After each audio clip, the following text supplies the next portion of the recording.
Welcome to Kiss the Reviews. I'm Armando. That's Corey. And today we're doing 1990s Tremors. Before we get started, if you'd like to reach out to me or Corey on Twitter, you can reach out to me at Junior D's. You can reach out to Corey at Idle Poncho.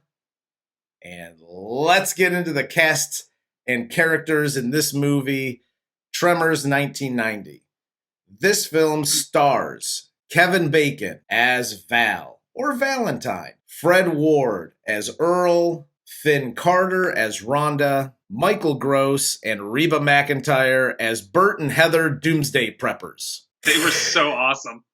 They were. It was, both characters are really good. I totally forgot that Reba McEntire was even in this movie. Dude, so did I. I remembered Michael Gross, but I forgot about Reba. Yep. And Reba steals the show here a little bit because, bro, her knowledge and her situational awareness that we always talk about, it's on point, bro. Oh, absolutely. She's ready to go. Yeah, Michael Gross, not so much. No. Michael Gross, I'll be honest, just kind of pissed me off throughout this movie. A little bit, yeah. Like, I feel like I saw him when Sacha Baron Cohen tried to sell a mosque to this town. I think so. I think he might have been he was in the back row. Yes. So this movie starts off with Val and Earl. They're basically two odd job workers. They work at a town called Perfection, and they do a bunch of odd jobs for the local farmers and townspeople. And to call this a town, I think, is stretching the definition of the word town. Because there's like the general store / hangout spot, and then like you have a teenager living in a fucking shed built out of like old tin rooftops, and everybody else lives in trailers. There's about 5 people in this whole town. Yes. To even, it's a stretch to even call it a neighborhood. Yeah. It's a one road town. There is no east or west. It is north south. That is your town. One way in, one way out. That's about it. So at the beginning of this, they're like, I don't know, mending a fence or whatever. They're driving back and they run into Rhonda, who's a university student that's there to take readings. Well, actually, seismology, earthquakes. The whole chemistry between her and Kevin Bacon when they first meet, because he's like, God damn, I hope she's got big titties. You will have long blonde hair, big green eyes, world-class breasts, ass that won't quit, and legs that go all the way up. This is why you should take time in the morning to jerk off, because you don't talk like that when that happens.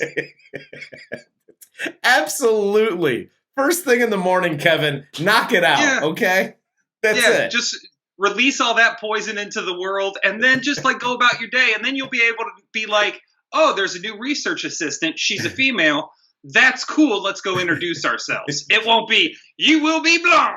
You will be big titties. You will have some DSLs. You will have big hooker boots on. Like the whole fucking list he goes down, by the way, Val, you live in Perfection, Arizona, you fuckhead. You're going to be lucky if she has a vagina. Or End teeth. of story. Yeah.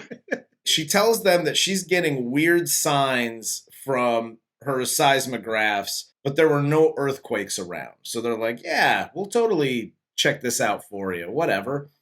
And on the way back, Val and Earl find Edgar. Edgar's the town drunk. The town drunk. Yes. He's the drunk that they know. So, the drunk on the drag. He's halfway up this electrical fucking thing. Yep. He's dead. He's got his gun. And they're like, that's weird. Let's call the doctor. And the doctor says he's died from dehydration. They thought he was just drunk. You start seeing, like, I know this is more of a comedy, really, than anything else. Is it, though? I thought there were some very funny parts in this. But they do a good job almost setting this up like it's a horror movie in the beginning. Yeah. Like, the tension of what's killing things, trying to figure out what's going on here. all the way until like when you see the road workers. Yeah. I remember the road, like that scene when they, one, tell the road workers to get the fuck out of there, and then two, the road workers die. I'm sitting there like, yo, what is happening? It was like when the vampires first came out in Dusk Till Dawn. It's like, wait a second. That's not the movie I showed up to see. What just happened?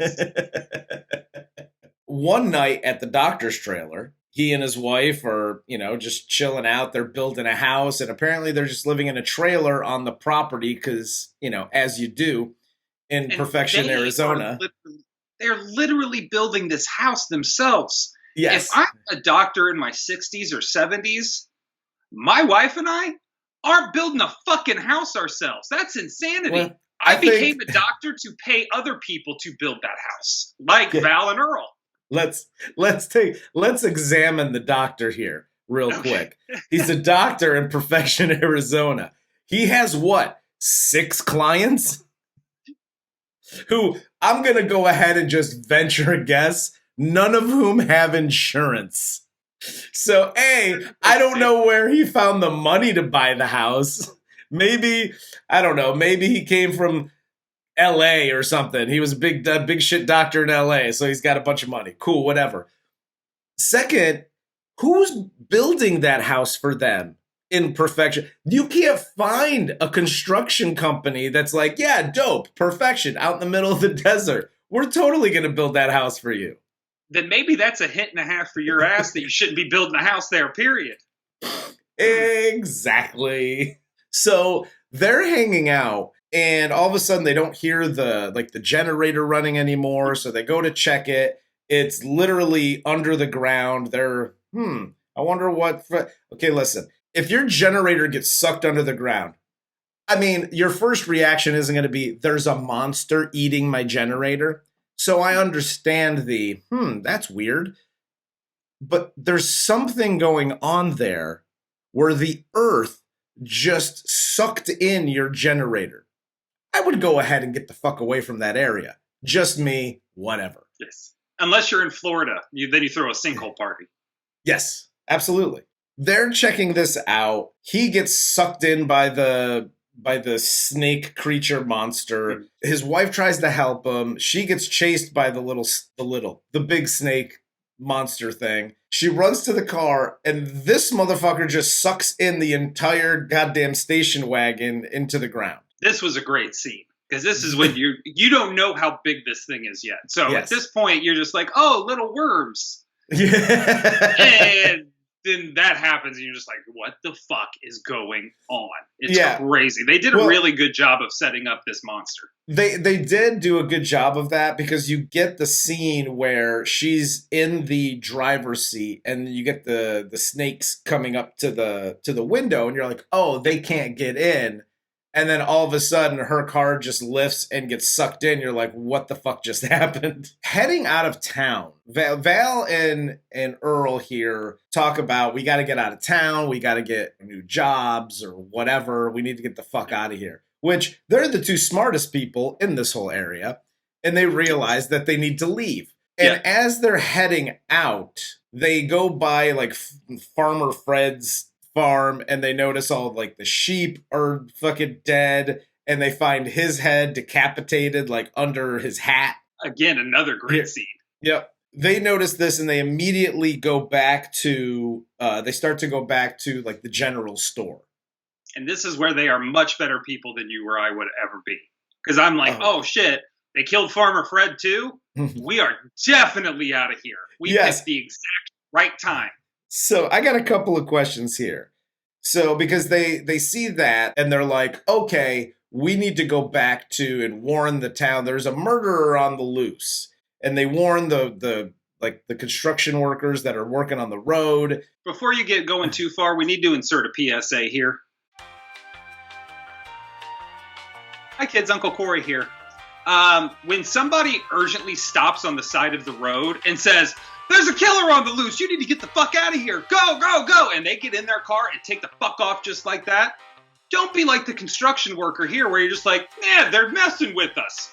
No, just leave. At least lock yourself in your car for a couple minutes and assess the situation. Because you don't know what's happening, and they looked, Fred Warward and Kevin Bacon look legitimately freaked the fuck out here. Yes, absolutely. When somebody looks like that, they're not playing a prank on you. Some shit's going down. Get the fuck out of there. That's the definition of white people shit. Just FYI, like, they seemed scared. Whatever. Like, my question here is, they're driving back. They think there's a murderer on the loose, right? And Earl, like I said, these are two good old boys. Earl's holding the gun, like, up against his chest, and he's literally pointing it at Kevin Bacon. Now, even as he's checking the revolver, he's like going through the cylinder, like, yeah, this looks good. Oh, I guess that one was loaded. I mean, again, these are two good old boys. I think they know their way around weapons, but I would think so. But he's just like, yeah, totally. You should drive faster. Like, on their way to the general store, their truck gets hung up on one of the snakes. They don't realize it. They, reverse drive. And then they get out of there. They get to the general store and they discover this snake creature monster thing on like the axle of their truck. And even at this point, the rest of the town is just like, I don't know. Like, the fucking kid Melvin is like, man, Snake's always grabbing me, and I'm playing pranks. Yes. And, like, I don't know who fucking Lester or Nestor or whoever that dude was, fucking Lurch. Yeah. I have never wanted to see a character die faster in my life in a movie than this guy. Well, because it's just like, why do you exist, you piece of shit, as a human being? Like, why are you there? Well, you have him. And the other character I wanted to see die more than anybody was Melvin. Because he's just a fucking prick. Okay? Yeah, I assumed Melvin was Nestor's kid. Yeah, I'm assuming. So, apparently the apple doesn't fall too far from the tree. They take the snake thing off the axle, right? And immediately, Walter Chang, played by Victor Wong in this, he takes the snake out. He's like, oh, money opportunity. Again, from the 6 people that live in your fucking area. Like, it's like, here, take a picture with the big snake monster. And he's getting Melvin to take the pictures. For what? Like, are you going to blow those up as examples of what you could do with the snake? Earl and Val sell the snake to Wong for $15. And then when he starts doing the pictures for $5 a pop, they're like, man, we got us again. Missed that opportunity. He's only making his money back. He's literally... He paid you $50. The most he can make if everyone in town takes his picture is $30. He literally nets his money back. Yes. You guys might be great handymen, but you are shit at math. You got that right. We then get Walter Chang here trying to name the monster. Like, they're like, hey, we should do this, and this is a plan. We need to get out, and the phones are cut, so we can't call the police, and yada, yada. They're talking about this, and he's like, I don't know, graboids? It's got to be like an oids thing, a graboids. Graboids? Oids. Oids. I like snakeoids. Everybody's worrying about what the fuck to do, and he's worried about naming the goddamn thing. I'm like, get the fuck out of there. What's everybody's problem right now? This whole fucking town. Even when the graboids come into the town, the mom goes out looking for her daughter, Mindy, who's on the pogo stick. And she starts running around like she lost her fucking daughter in Manhattan. Bitch, it's a one-road town. She's either left or she's right. That's the only place she can be. A stray car hasn't even driven through this town. Abduction is not a thing. What are you doing? All you gotta do is listen to the... Your daughter's on a fucking pogo stick this entire movie until she gets up on the roof. Okay? Losing track of your daughter because you're in fucking Chang's store trying to pick up another set of fucking orange overalls. You dipshit. They finally decide that, like, you should probably go get the cops. So Chang gives them horses because they're the best riders, and they get guns and shit, and they start riding away. The horses get spooked because something's underground. Snakes come up, bite one of the horses. They fucking try to run away. This thing chases them to where there's a cement, like... It's a flash flood ditch. Okay. So it's a flash flood ditch in the middle of Arizona. Is that a thing? Oh yeah. I didn't know what that was. I was like, is that? Yeah, they get in those valleys and shit up in the mountains, especially up in there, when they get their monsoon seasons, the rain is fucking torrential and it basically collapses all that loose dirt and shit and just starts this fucking horrendous flood. Okay. Just streaming through the area. And I mean, it could happen in like 30 seconds. Straight from the mouth of somebody from Arizona. So I thank you, sir, because I was like, I don't know what that is. This is just in the middle of the desert, this concrete ditch thing. So they run and they try to jump it. And obviously neither Val or Earl are athletic. So white men cannot jump. So they short it. They slide into the ditch. The monster comes through and crashes basically through the wall, but kills itself on the cement barricade. And this is where you get the best line in the movie. We killed it. Fuck you!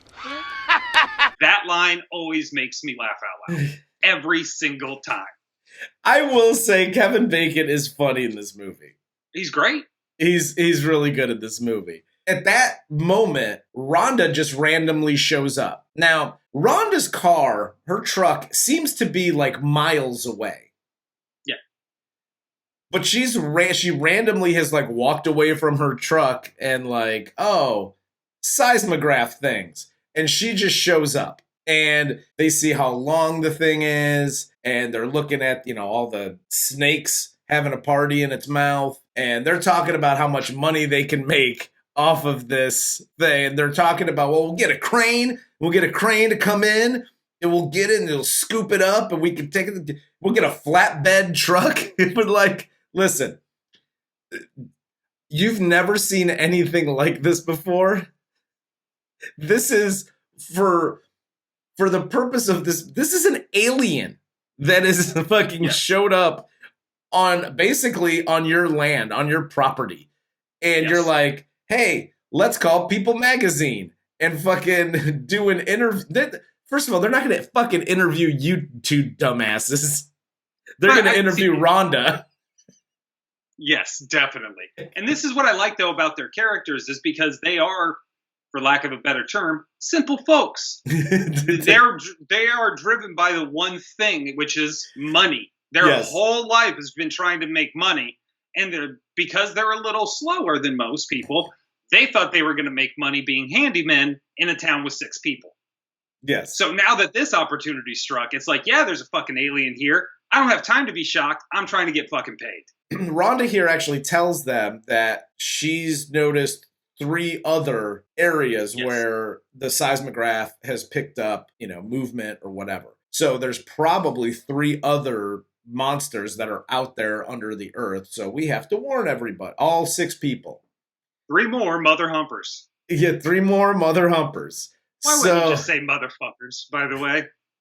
I'm just telling you, if I'm in an intense battle, we got to skip ahead to this. If I'm in an intense battle, okay, with a graboid alien-esque thing that just broke into my Don't say graboid anymore. Don't say it anymore. Every time. They bust through the wall. I'm just in a firefight where the expenditure of ammunition is the only way I'm getting out of this situation. I beat it.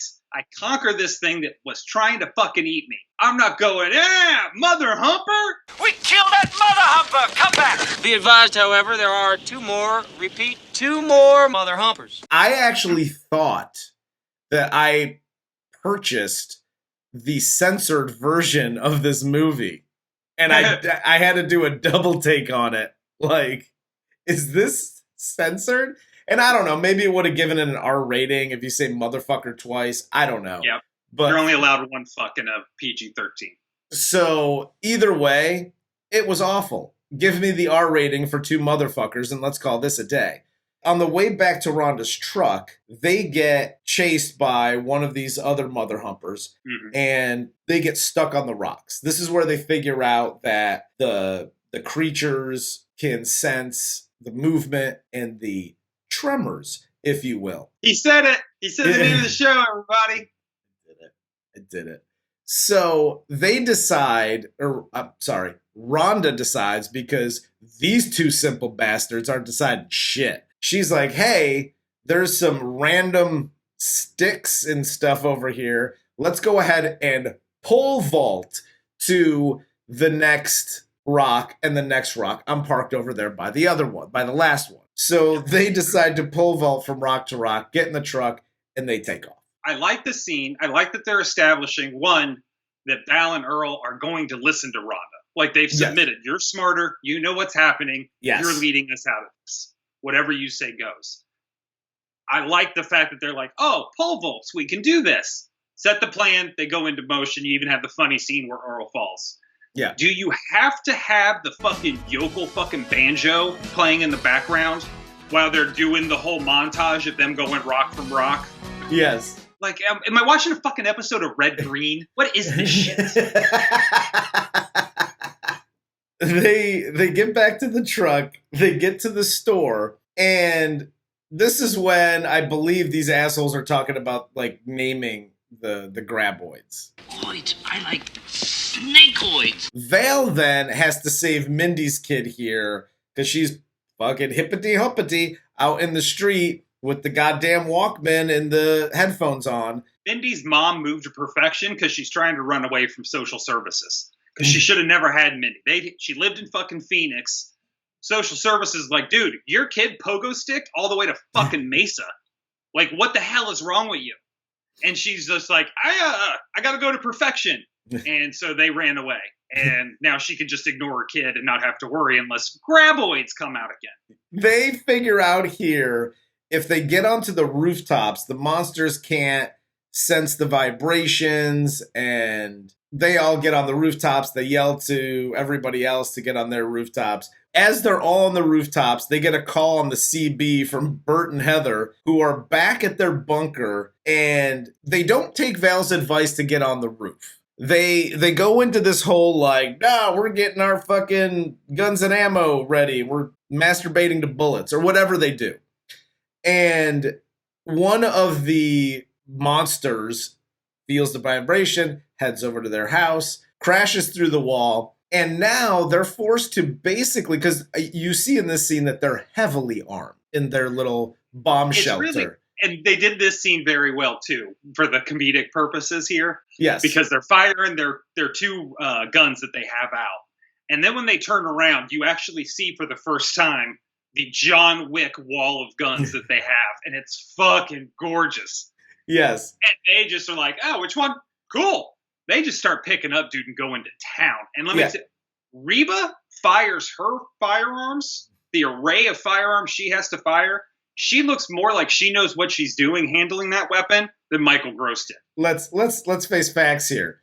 I'm pretty sure before this movie, Reba McEntire has fired a few weapons in her time, and Michael Gross had to go to training to figure out how to hold a gun before this movie was filmed. Because they didn't teach him that shit on Family Ties. So I was gonna say, he looked like the hippie he was in Family Ties trying to shoot at guns.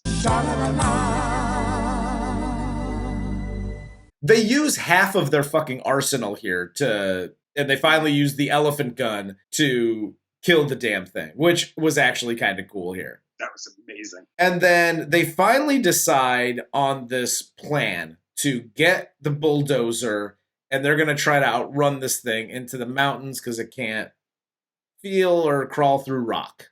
So Val gets to the bulldozer. They try to outrun this thing. They have like the little sled in the back that it's towing. And they also go to pick up Bert and Heather here, who are now on their roof. And with weapons, they gather a ton of their weapons, and they're putting together some handmade dynamite. Oh, it's a pipe bomb. It's not exactly dynamite. This is a good time for a PSA. Hi, kids. Uncle Corey again. In case you ever find yourself in an end of world or end of town situation where you have to face off against monsters, make friends with a redneck. You don't have to agree with everything they say, but this is why you have friends with arsenals. Yes. So you could just pick them up and go. And that way, if you're not into the whole gun thing, you don't have to be. Just make friends with a redneck. They'll have your back. Absolutely. Politics be damned in a situation like this. They got bazookas and shit. So, yeah. Give them a call when you got big snake monsters in your front yard. It's a good rule to have. They finally get everybody into the little sled thing. They're chugging right along to the mountains. And apparently in the, 15 or 20 minutes, the snake creatures, the graboids, if you will, have all of a sudden developed brains and they're now smart. And they set up a trap for the bulldozer to where the bulldozer just fucking takes a header into the little ditch that it's dug, and they're stranded. So now they have to run to the rocks, and they're stranded in the middle of this desert on the rocks, and they're trying to figure out, and this is where like common politeness in normal society starts to break down, where they're like, I'll fucking kill you. Yeah, they're done. Who the hell put you two in charge? Don't push me, Just Bert. back Just off, don't Bert. goddamn push me! I love this scene too when Melvin's like, I'm not running, no way, man. And Michael Gross hands him the weapon, and then you find out that it's fucking not loaded. Yes. Loved that scene. Like, of course, Melvin, if you had half a brain, you'd realize ain't nobody in that town giving you a BB gun that's loaded. Listen. I wouldn't give you a slingshot just in case you stumbled upon a rock. All the characters in this movie wanted Melvin to die here. Yes. Okay? Like, it wasn't just us. It wasn't just like us watching the movie going, man, I hope that kid dies. He gave him a gun that wasn't loaded because you're a moron and we can't trust you with a loaded weapon because you're going to be like, oh, bang, bang, shoot, shoot. Look at me kidding around. And you're going to fucking either shoot yourself or somebody else in the group. So they're on this rock. They decide that they're going to use dynamite. And again, this goes back to, hey, you're with a redneck. These sons of bitches got all kinds of shit. And he's like, oh, you want fucking 60 feet of rope? I got that shit. So they tie the pipe bombs to the rope and they're like, oh, we'll throw it out there. They'll feel the vibration. They'll eat it. Kaboom. We'll get rid of these guys. And they got a whole bag of these pipe bombs like ready to go. They throw the first one, gets eaten, kaboom. They're like, yes, there's one left now. And they throw it, and this one apparently smartened up and was like, oh, shit, Frank just died over there because he ate this thing, so I'm not going to take my chances. And it spits it back to where they all have to scatter. Oh, this thing is Kobe. Just Kobe! Dropped it from like 40 feet deep, dude. It was impressive. It was impressive. At the buzzer, it lands on the bag of the other pipe bombs, explodes everything, and now we have Val, Earl, and Rhonda out in the desert on the ground. Everybody else is on the rock. Somehow everybody else was just like, I'm going to jump 30 feet. Yeah. And Val and them were like, I got to run about 100 yards because I don't play with shrapnel. And took the fuck off. Like, I don't get how they got so far away. Neither do I. Everybody else just went like, oh, there's a big boulder here. We're just going to go on the other side of said boulder, so when it explodes, we're good. And Val, Earl, and Rhonda were like, they immediately like sprinted away from the rock. And well, I think once again in the director's cut, you see them try and get behind the rock, and everybody else is like, fuck you, we're here. And they won't let them in, and so they have to go. So they're all stuck out in the desert now. The fucking Medusa's coming up through the ground, and they're trying not to move or make any noise. Val then figures out, because he's got one pipe bomb left in his hand, and he just starts running and says, I have a plan. Okay. Finally, he has a plan. Here's another PSA. When somebody starts running and says, I have a plan, just go the other way. Just let him run. Let him do his thing. He didn't say we have a plan. He said I have a plan. Exactly. That means he's going to take care of it. Before you announce, I'm not going to make this a PSA or anything, but before you announce that you have a plan and start running, make sure you have all the necessary fucking tools to accomplish your plan. Like the lighter to light the fucking bomb. What if Rhonda decided to run the other way? If Rhonda's name was Armando in this and did what Armando would do and ran the opposite way of Val's dead. And we're all still stuck on the rock because now we're out of pipe bombs too. Yep. See what I'm saying? Make sure you have everything set before you're like, I got a plan, and run off half-cocked. Because it turns out, whatever plan you had, you really didn't execute it worth a shit without somebody else's help. Yeah, that was like a half-baked Scooby plan.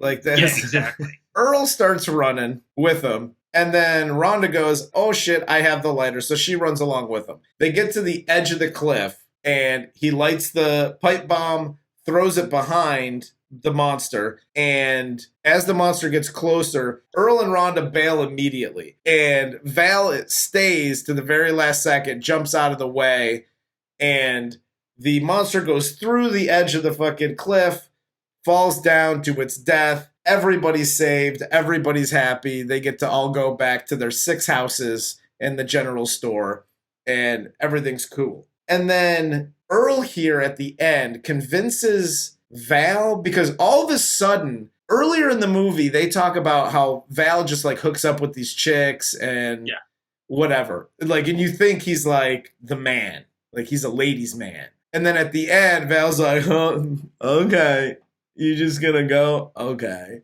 And just lets Rhonda walk away, and Earl's like, oh, go get her, and whatever. And then they finally hook up here at the end. Val's very superficial here because he's not interested in Rhonda. He's downright disappointed in Rhonda throughout most of this episode until Rhonda gets caught up in the barbed wire and they have to take her pants off. Yes. And once he sees her in her panties, he's like, I could do that. I could hit that. He's like, cotton panties. Outstanding. I dig it. Cotton panties, white socks. My name's Val, by the way.